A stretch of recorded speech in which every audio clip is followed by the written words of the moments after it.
Yon, mga kalapatids, welcome back to Reclamador Lop TV. So ito na po mga idol, araw ng Martes, November 28 mga idol. Magkakarga nga po tayo ng ating mga warrior sa South, sa lalaruan nating club. So ito nga po mga idol, ito naman itong kulay itim na checkered, iloload po natin yan sa araw ng Biyernes sa isa nating lalaroang club, dahil nahuli nga po ang ating nilaroang club nung nakaraan dahil hindi nga po sila nakakuha ng permit para sa Norte. So ngayon lang po sila nakakuha ngayon ng permit, kaya ngayon lang po matutuloy ang kanilang Norte.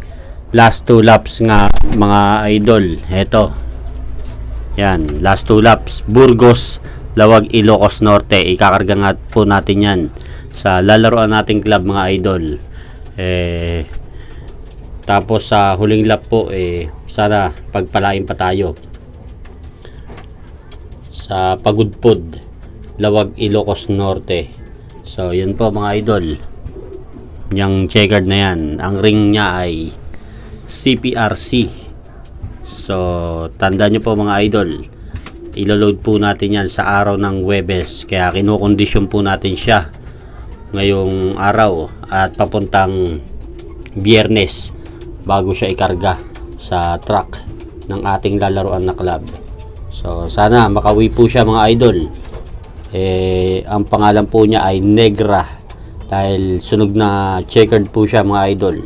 Birang-bira po yan inilabas ng kanyang magulang, dahil parehas po checkered ang kanyang mga magulang. Light checkered po, kaya hindi ko alam bakit naglabas ng ganyan. So yun po yung kaparehan niya, yung blue bar na may paningit na puti sa kanyang pakpak. So habol na habol nga po mga idol itong kaparehan niya, pero winalay ko muna dahil alam nyo na, kinukondisyon po natin si Negra sa darating na Biyernes sa Burgos, Lawag, Ilocos Norte. So mamaya po magkakarga po tayo ng ating mga warrior sa South. First lap, first training po ngayon mga idol, Antipolo City. So magkakarga po tayo, 6 na ibon po ang ikakarga natin mga idol. So ito naman po, yan yung isa sa mga hiyahagis nating ibon mga idol. Kasi ito naman kaparehan niya, itong grizzle din. Kaya mamaya iloload natin yan mga idol. So ganito na lang po muna yung ating video, medyo mahaba na po. At paki-suportahan nyo naman po yung ating channel na Reclamador Lop TV. Maraming salamat po.